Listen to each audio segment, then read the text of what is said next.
السلام علیکم ورحمۃ اللہ۔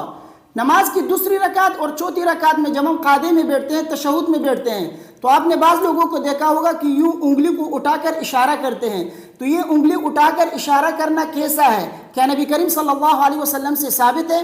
دوسری بات یہ ہے کہ انگلی کو کس وقت اٹھانا چاہیے اور کس وقت رکھنا چاہیے؟ تیسری بات یہ ہے کہ کیا انگلی کو اسی طرح سلام پھیرنے تک انگلی کو اٹھائے رکھیں گے یا اس کو اس سے پہلے گرا دیں گے؟ تو ان تین باتوں کی میں آپ کے سامنے وضاحت کروں گا۔ ویڈیو کو آخر تک دیکھیے اور اپنے دوستوں کے ساتھ اس ویڈیو کو لازمی شیئر کیجیے تاکہ ان کو بھی اس سے فائدہ حاصل ہو۔ سب سے پہلی بات کہ تشہد میں انگلی کو اٹھانا یہ کیسا ہے؟ کیا نبی کریم صلی اللہ علیہ وسلم سے ثابت ہے؟ تو جواب اس کا یہ ہے کہ جی ہاں، تشہد میں انگلی اٹھانا یہ سنت ہے، نبی کریم صلی اللہ علیہ وسلم سے ثابت ہے۔ دلیل میں آپ کو 2-3 حدیثیں پیش کروں گا، غور سے سنیے۔ پہلی حدیث مسلم شریف کی حدیث ہے، حضرت عبداللہ بن زبیر رضی اللہ تعالی عنہ فرماتے ہیں نبی کریم صلی اللہ علیہ وسلم جب قعدے میں بیٹھتے تو اپنے دائیں ہاتھ کو دائیں ران پر اور بائیں ہاتھ کو بائیں ران پر رکھتے اور تشہد کی انگلی سے یوں اشارہ کرتے۔ اسی طرح حضرت عبداللہ بن عمر رضی اللہ تعالی عنہ سے بھی یہ حدیث موجود ہے مسلم شریف میں، اور حضرت وائل بن حجر رضی اللہ تعالی عنہ سے بھی منقول ہے۔ اور اسی طرح ابو داؤد شریف میں حدیث ہے، حضرت ابو حمید ساعدی رضی اللہ تعالی عنہ اور ان کے علاوہ 3-4 اور صحابی آپس میں بیٹھے ہوئے تھے، نبی کریم صلی اللہ علیہ وسلم کی نماز کے متعلق گفتگو کر رہے تھے کہ وہ کس طریقے سے نماز پڑھا کرتے تھے۔ تو حضرت ابو حمید ساعدی رضی اللہ تعالی عنہ نے ان سے فرمایا کہ میں تم سب سے زیادہ نبی کریم صلی اللہ علیہ وسلم کے نماز کے متعلق علم رکھتا ہوں۔ تو حضرت ابو حمید ساعدی رضی اللہ تعالی عنہ نے نبی کریم صلی اللہ علیہ وسلم کی نماز کا طریقہ بیان کیا۔ طریقہ بیان کرتے کرتے جب تشہد میں پہنچے تو انہوں نے فرمایا نبی کریم صلی اللہ علیہ وسلم جب تشہد کے لیے بیٹھتے تو اپنے بائیں پیر کو یوں بچھاتے، دائیں پیر کو کڑا کر کے اس کی انگلیوں کو جو قبلہ رخ کرتے تھے، اور پھر دائیں ہتھیلی کو دائیں ران پر بائیں ہتھیلی کو بائیں ران پر یوں رکھتے اور اشارہ کرتے تھے انگلیوں سے۔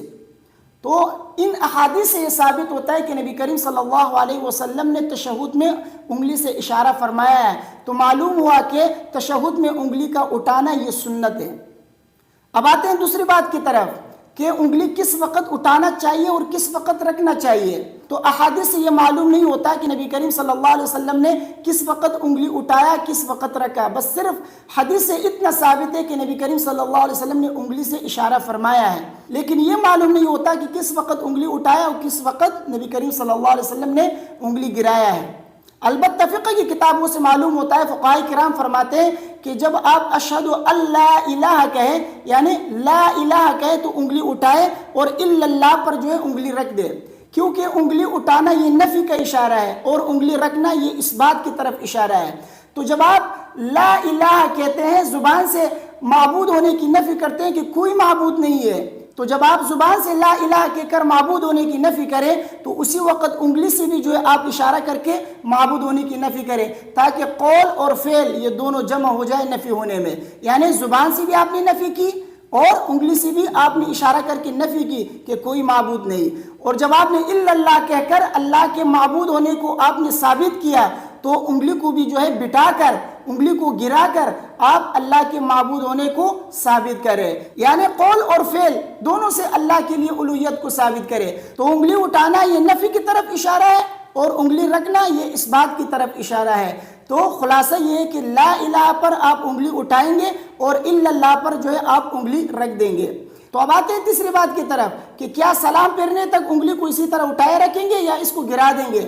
دیکھیے، انگلی کو جو ہے سلام پھیرنے تک اٹھائے نہیں رکھنا ہے، بلکہ حلقے کو سلام پھیرنے تک جو ہے اسی طرح بنا کے رکھنا ہے، پاؤں کے اوپر برقرار رکھنا ہے اس کو، لیکن انگلی کو جو ہے صرف لا الہ پر اٹھائیں گے اور الا اللہ پر جو ہے واپس رکھ دیں گے۔ سلام پھیرنے تک آخر تک جو ہے انگلی کو اس طرح اٹھا کر نہیں رکھنا ہے اور اس طرح حرکت بھی نہیں دینا ہے۔ بعض لوگ اس طرح حرکت دیتے ہیں آخر تک، یہ مکروہ ہے، اس طرح نہیں کرنا ہے۔